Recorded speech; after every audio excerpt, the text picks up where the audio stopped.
Hello, അപ്പോൾ നമുക്കൊരു vegetable കറി ഉണ്ടാക്കിയാലോ? കമോൺ. വെജിറ്റബിൾ കറി ഉണ്ടാക്കാൻ നമ്മൾ ആദ്യം കുറച്ച് വെജിറ്റബിൾസ് ഒക്കെ എടുത്ത് വെക്കണം. പൊട്ടറ്റോ, ഇതൊരു 3 പൊട്ടറ്റോ ഉണ്ട്, 2 തക്കാളി, 2 ക്യാരറ്റ്, ഒരു 2 സവാള, കുറച്ച് ഫ്രോസൺ ആയിട്ടുള്ള എന്താ പറയുക ഗ്രീൻ പീസ്, ഇത്രയാണ് നമ്മൾ എടുത്ത് വെക്കുന്നത്. അപ്പോൾ ഫസ്റ്റ് നമ്മളിതെല്ലാം കുക്കറിലോട്ട് അങ്ങ് തട്ടുക.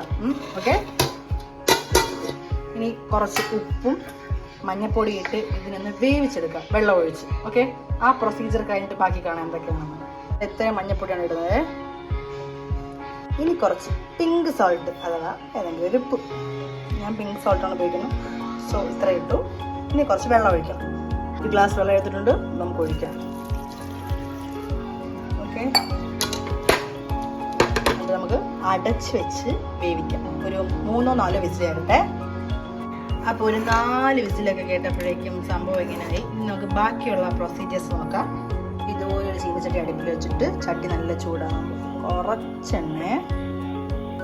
കുറച്ചെണ്ണ ഒഴിച്ചു കൊടുക്കണം.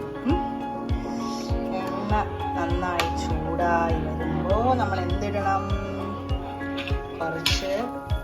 കുറച്ച് പെരിഞ്ജീരകവും കുറച്ച് ഇഞ്ചിയും കുറച്ച് വെളുത്തുള്ളിയും ചേർത്ത് കൊടുക്കണം. എല്ലാം കൂടെ ഞാൻ ഒരുമിച്ചൊക്കെയാണ് ഇടുന്നത്. ചിലരാദ്യം ഇങ്ങനെ ഇട്ട് മൂപ്പിച്ച് അങ്ങനെയൊക്കെയാണ്. ഞാൻ ഒരുമിച്ച് അങ്ങ് ഇട്ടു. എന്നിട്ട് മൂത്ത് വരട്ടെ.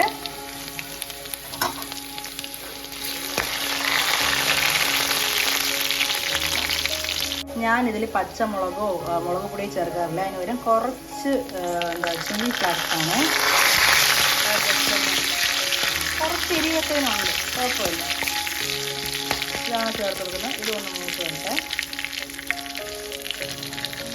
ഇതിങ്ങനെ മൂത്ത് വരുമ്പോൾ ഇതിൽ തന്നെ കുറച്ച് ഗരം മസാല ആഡ് ചെയ്യും. അപ്പോൾ ഈ ചില്ലി ഫ്ലാക്സിൻ്റെയും ഈ ഗരം മസാലയുടെയും മണം, ഒരുമിച്ചുള്ള മണം എനിക്ക് ഭയങ്കര ഇഷ്ടമാണ്. വെച്ച വെജിറ്റബിൾസ് ഒക്കെ ഇതിലോട്ടില്ല.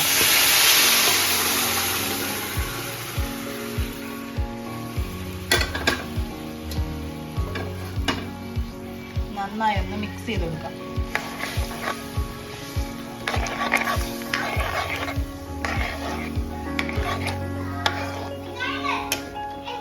ഇത് ഓൾറെഡി വെന്തതാണ്. ജസ്റ്റ് ഒന്ന് നന്നെടുത്ത് തിളക്കട്ടെ. ഉപ്പൊക്കെ ആവശ്യത്തിന് ഇട്ടിട്ടുണ്ട്. ഇനി വേണമെങ്കിൽ ഇനി ആഡ് ചെയ്യാം. ഇതൊക്കെ പാകത്തിനാണ് ഇടേണ്ടത്. ഇതിങ്ങനെ തിളച്ച് വരുമ്പോൾ നമ്മൾ ഈ വെജിറ്റബിൾസ് ഒക്കെ ജസ്റ്റ് ഒന്ന് ഉടച്ചു കൊടുക്കണം.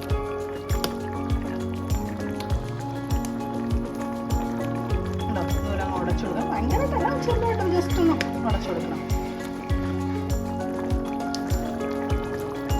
ഇത് നല്ല അരച്ച് വെച്ചിരിക്കുന്ന തേങ്ങയാണ്. തേങ്ങാപ്പാലല്ല, തേങ്ങ, ഫുൾ തേങ്ങ അതിലോട്ട് ഒഴിച്ചു കൊടുക്കണം. പിന്നെ അതിനെ തിളപ്പിക്കരുത്. ഓഫ് ചെയ്തേക്കണം. ഗ്യാസ് അങ്ങ് ഓഫ് ചെയ്തേക്കണം. ഇനി നമുക്ക് താളിക്കണം. അപ്പം എണ്ണ ഒരു പാനിലോട്ട് കുറച്ച് എണ്ണ ഒഴിച്ചിട്ട് എണ്ണ നന്നായി ചൂടാകുമ്പോൾ അതിലോട്ട് കടുകും കുറച്ച് കറിവേപ്പിലേക്ക് നന്നായി ചൂടാവുന്നുണ്ട്. കടുക് കൊടുക്കുക.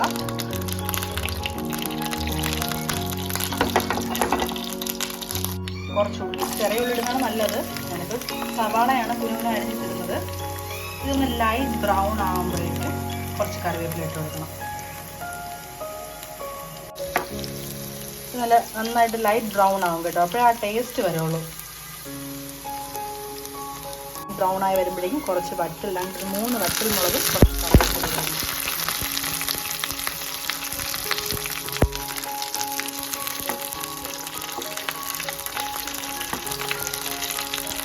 സെറ്റായിട്ടുണ്ട്. നമുക്ക് കറിയിലോട്ട് ഒഴിക്കാം. എന്നിട്ടിങ്ങനെ ഇളക്കി കൊടുക്കാം.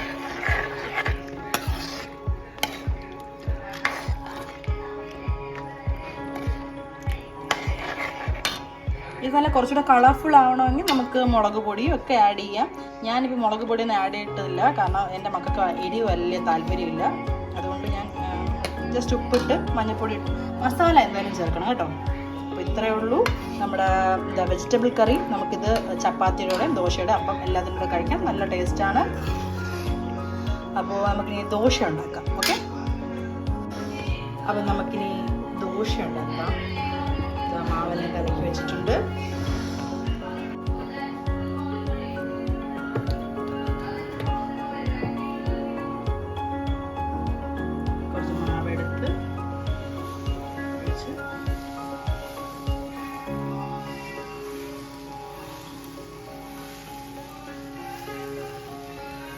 നല്ല പരക്കെ അങ്ങ് എടുക്കുക. ഇതിന് നന്നായിട്ട് മൊരിഞ്ഞ് വരട്ടെ. മൊരിയുമ്പോഴാണ് ടേസ്റ്റ്. പക്ഷെ എനിക്ക് മൊരിയാത്ത ദോശയാണ് ഇഷ്ടം. എൻ്റെ വീട്ടിൽ എൻ്റെ മക്കൾക്കും എല്ലാവർക്കും മൊരിഞ്ഞ ദോശയാണ് ഇഷ്ടം. നന്നായി മൊരിഞ്ഞ് വരുമ്പോൾ നമുക്ക് അതിലോട്ട് നെയ്യ് ഒഴിക്കാം. പക്ഷേ ഞാൻ എന്തോ ഈ പാനിൽ നെയ്യ് ഒഴിച്ചിട്ട് രണ്ടാമത് പിന്നീട് ദോശ ഇടുമ്പോൾ ശരിയാവാറില്ല. അതെന്തുകൊണ്ടാണെന്ന് എനിക്കറിയില്ല. അതുകൊണ്ട് ഞാൻ നെയ്യ് ചുടുമ്പോൾ ഒഴിക്കാറില്ല. എല്ലാം ചുട്ട് വെച്ചതിന് ശേഷം പാത്രത്തിലോട്ട് ഒഴിക്കാറുള്ളൂ കേട്ടോ. പിന്നെ ഇത് മറിച്ചിടേണ്ട ആവശ്യമില്ല. വേണമെങ്കിൽ മറിച്ചിടാം. ഞാൻ മറിച്ചിടാറില്ല പൊതുവെ. നല്ലതായിട്ട് വെന്ത് വരുമ്പോഴേക്കും രണ്ട് സൈഡും നല്ല ക്രിസ്പി ആവും. അപ്പോൾ നമ്മുടെ ദോശയും വെജിറ്റബിൾ കറി റെഡി ആയിരിക്കുകയാണ്. അപ്പോൾ നമുക്ക് കഴിച്ചു നോക്കിയാലോ? ആദൂട്ടാ ദോശ തന്നെ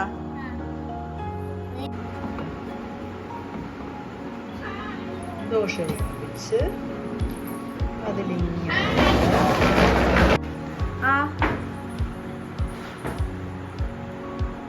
കളാവോ? ബായ് പറ.